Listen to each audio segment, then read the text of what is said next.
Genesis chapter 49. Then Jacob called his sons before him and said, "Gather around, so I can tell you what will happen to your descendants in the days to come. Gather together and listen, you sons of Jacob. Take heed to what your father Israel has to tell you.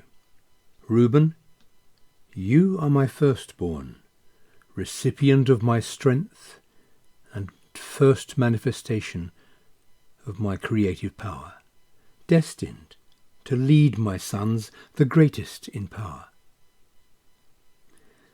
But you lost control of yourself, and your passion boiled over like water, and so you will not be the greatest and will not lead. For you presumed to usurp your father's bed, and you defiled it. Yes, he went up onto my couch. Simeon and Levi are brothers, two of a kind. Their lives are instruments of violence. May I never be part of their conspiracies. May my name never be connected to their company. For in anger they have murdered innocent men and taken pleasure in maiming and abusing animals. Their merciless anger is a curse. Their indiscriminate rage is cruel. I will break up their violent union by spreading them among the people, and dilute their influence by dispersing them throughout Israel.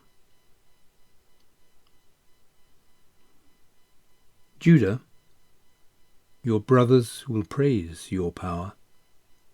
Your father's stiff-necked enemies will bow before your son. O Judah, you are like a young lion. With victory, my son, you will rise up. But you will become like an old lion, stooped and bent down. Who will arouse you? But the scepter will not depart from Judah, nor the ruler's staff from your descendants, until Shiloh, the remedy to sin, comes and cleanses the people. He will be like a donkey of peace, tied to the vine of humanity, a colt bound to the chosen branch. His garments of character will be washed in new wine, and his robes of righteousness with blood, like crushed grapes. His eyes will sparkle like wine, his teeth will be whiter than milk.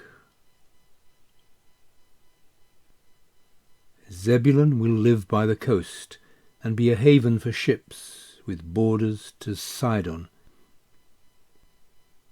Issachar is like a strong, hard-working donkey that finds rest between the burdens of life.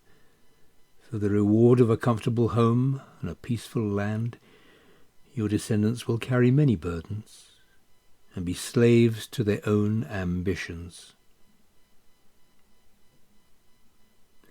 Dan likes to rule over others, and will seek to be first among the tribes of Israel. The descendants of Dan will be like a crafty serpent beside the road, like a viper that strikes the horse's heels and causes the rider to fall backwards. Their words will mislead and cause the people to stumble backward. Oh, how I look forward to you healing your creation, O Lord. Gad, your descendants will not seek conquest, but when attacked by raiders, will attack back to drive them away. From Asher will come rich foods. His descendants will provide food fit for kings. Naphtali, you are like a deer running free, revelling in sharing the beauty of life. Joseph is my fruitful son. Like a fruitful vine near a life-giving well, his branches are like a protective wall. Those over him attacked him. They shot their arrows of bitterness and resentment to destroy him. But he is like a bow that bends under pressure and then reverses the assault. His power was strengthened by the hand of the mighty God of Jacob, protected and guided by the shepherd, the rock of Israel. Helped by your father's God, blessed by Almighty Creator God, blessed with the refreshing rains of heaven, blessed with the fruitfulness of the earth, blessed to produce and sustain life. The blessings of Jacob, your father, are greater than the blessings of my ancestors, enduring like the everlasting hills.